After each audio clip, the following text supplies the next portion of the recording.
appreciate you joining me. Without further ado, let's just start cracking. So this week, I have a heavy video for me. Anyways, I recently did blood work, which I said in my last video, and my sugars were high, my triglycerides were high. So we redid the blood work about a week later. And this time I was fasted, almost 12 hours fasted. And my sugars were still high. I went from a 205 to a 189. However, my A1C, which I think is measured in a graph, 2 to 6 or 2 to 4, I think is normal. I was at 8.2. 9, you're in type 2 diabetes hard, I believe. So my numbers are dangerously close.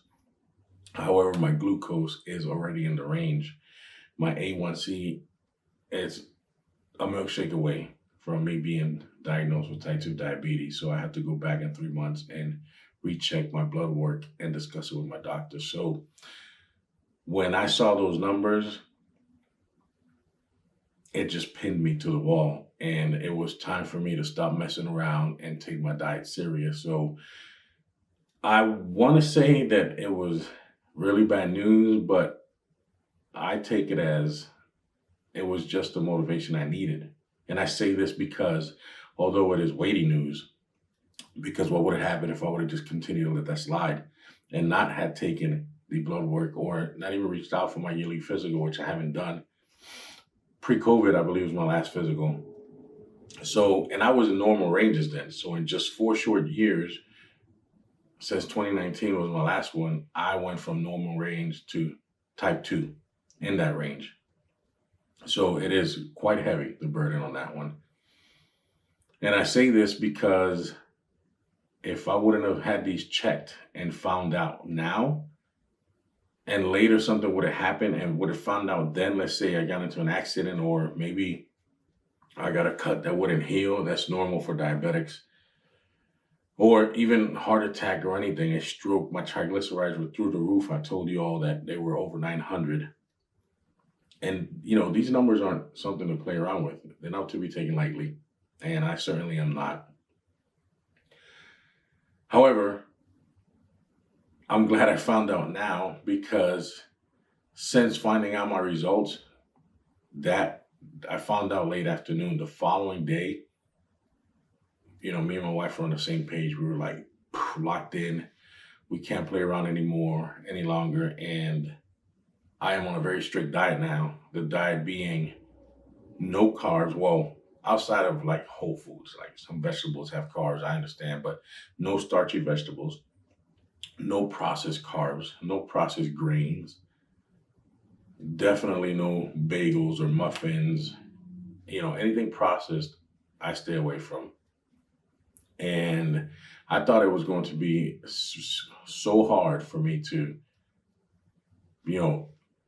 tighten up on my diet and miss out on the foods that I love to eat, like pizza and, bagels. And I do love my, even homemade, I make this banging scrambled egg and cheese with like onions and tomatoes and spinach and peppers, a sandwich for breakfast. And I thought I was going to miss out on all of that and like really feel like, downhearted because I wasn't able to eat the meals that I normally do anymore. And no, I'll tell you right now, that was a wake-up call to see those numbers. And I don't know what had awoken in me, but I have been strict with my diet. I haven't had any processed sugar. And the reason I say that is because it's probably sugar and some kind of veggie. I don't seek out the sweet vegetables. I've been eating a lot of broccoli, spinach, cabbage, kale, mushrooms, onions, asparagus.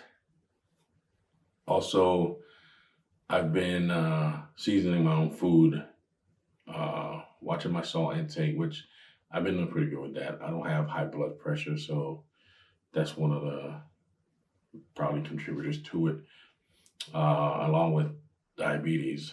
Salt's no bueno for your kidneys anyways with that. So, but I've been good with that. My coffee immediately went to black, nothing else in it. No cream, no sugar, no hazelnut creamer. And this has been happening since Friday. So at the release of this video is Wednesday. It's been 6 days. And I tell you what, I feel amazing. And I'm saying it because that's a surprise for me too. Because not only do I not miss any of the items or things that I used to eat, my body doesn't crave them. I like to, let me see. One time since the start of my diet, did I crave to go have some carbs like a bagel or something. And it wasn't even that bad. And although, right, let me throttle back. I did have a bagel because some friends came over and they brought bagels.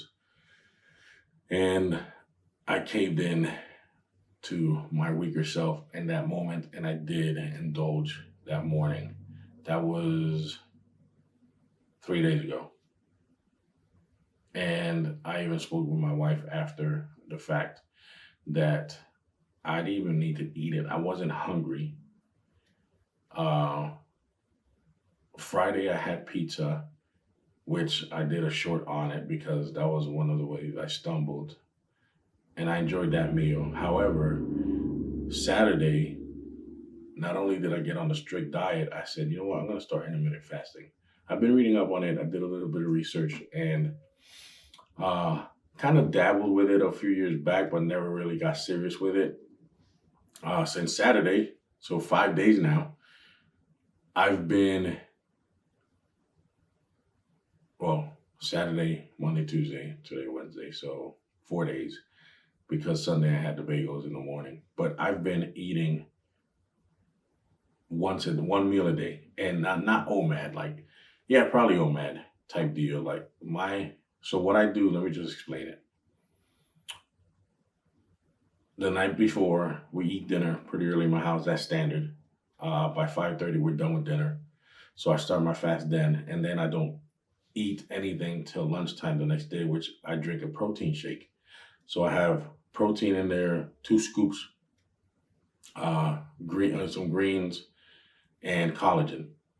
And that's what I have for lunch. That's what breaks my fast at 11:15, 11:30 the following day.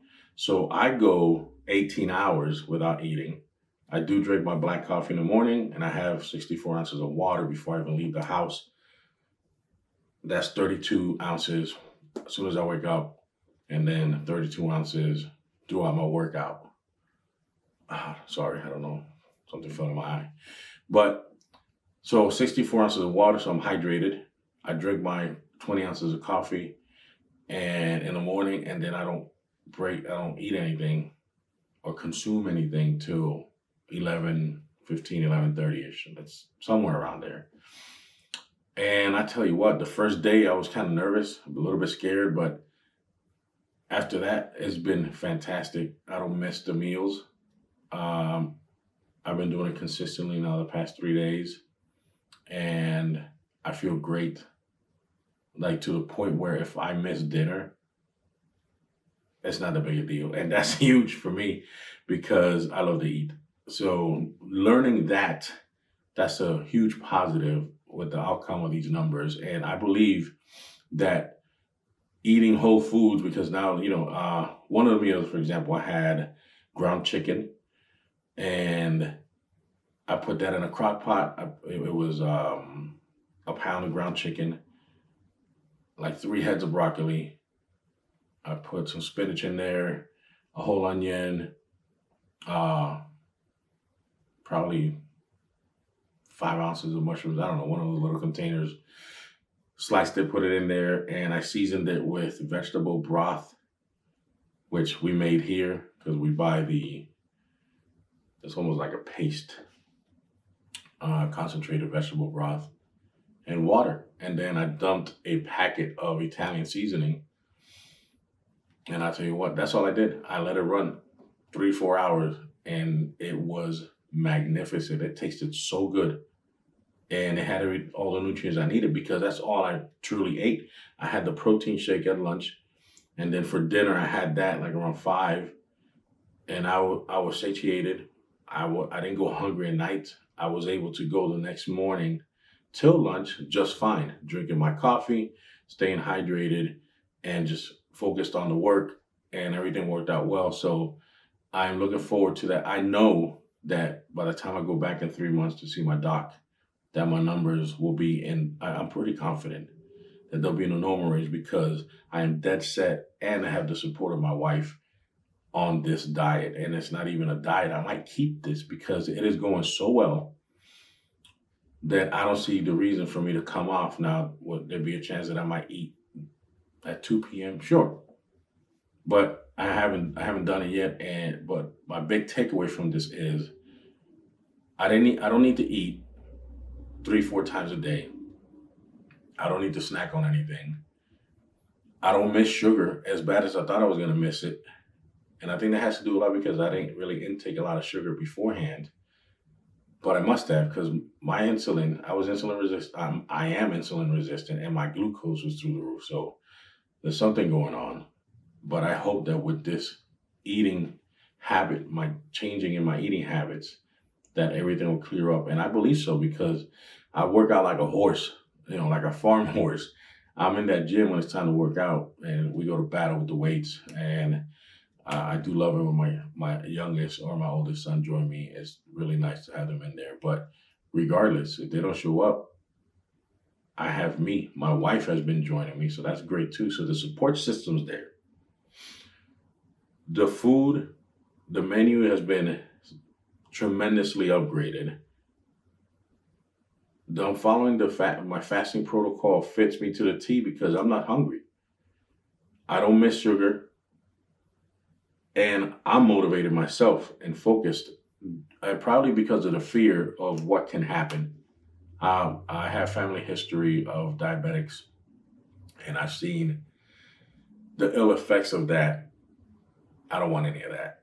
I also have a family history of heart condition, which I don't want any of that either. So this is the way to me battle that, and I'm gonna battle it. So in 3 months, I have to make sure this is all cleared up, and I'm moving forward. I'm going to stick to a great eating pattern because this is going to build my habit. I never gave myself the opportunity. My wife's been telling me for years, it's not that bad because she's done intermittent fasting before.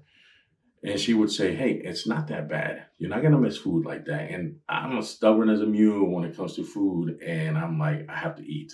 I got to fuel this stinking 6'1" frame body. And it's all a myth because this 6'1" frame body weighing at 320 has plenty of fats to keep me going for probably 3.5 years. And I joke, but in reality, the energy that I would need to go through the day, I already have because I packed on the fat. So it's time to regulate that. It's time to make serious changes, and I have started. So my message to you is twofold. If you haven't been to the doctor or you haven't checked your blood work, do it. Go see a doctor, your general practitioner. Have him send you to the lab and draw blood work. Super important because I felt great. And to be in that type 2 diabetes range without knowing it, like that's life-changing. I'm glad I found out now than later. Secondly, commit to better yourselves. I'm 47, so it's been taking me forever to finally realize how important it is to take care of my body, take care of me, get fit. Don't wait. And if you're young and you're obese, like I grew up a fat kid. I was a butterball turkey growing up, and we could run that on a separate episode, but it is important, very important if you're young to start taking care of yourself because you can flip that, your body image, you can almost instantaneously because your metabolism is ramped up. Your testosterone, if you're a dude, is ramped up. If you're a woman, a young lady, you can get fit as well quick because all your hormones are balanced and just running at full throttle. So don't wait. Use me as a cautionary tale. I'm 47, 6'1", 320 pounds, and type 2 diabetic. So now my doctor hasn't told me or diagnosed, hey, you're type 2 diabetic, but he did say I'm well in the range for it. So after these 3 months, I think we took a baseline glucose and A1C test, which happened last week. And now in 3 months, when I see him, I think if I'm still in that range, it's when we have that serious conversation. And that's one that I am going to avoid because I don't want that conversation to ever happen because of what might happen afterwards if I start taking insulin. And that's the problem. I'm already, have too much insulin in my body. So taking more is just going to make me store more fats. And I'm just going to get fatter. It's going to get worse. And my sugar's going to stay high. My glucose is going to stay high. I'm going to go blind. I might get the limbs chopped off because it can't heal. Poor circulation. It's just a downward spiral that I do not want to experience. So take care of yourselves.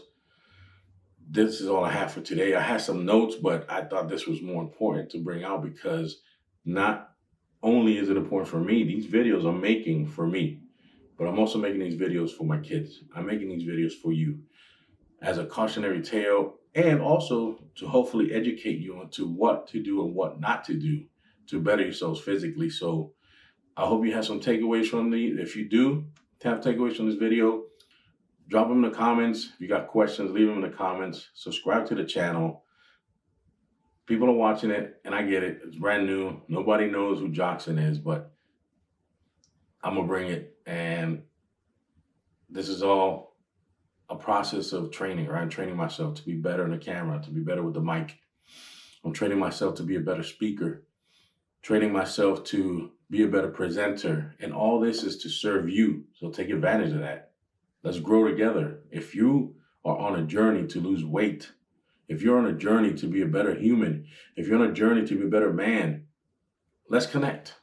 Subscribe to the channel. Drop me a comment. I'm on Instagram at Joksan Morales. You'll find me. So I hope to hear from you. I thank you for your time. And always remember that complaining changes nothing. Embrace the pain, pay the price, and continue to build out your framework.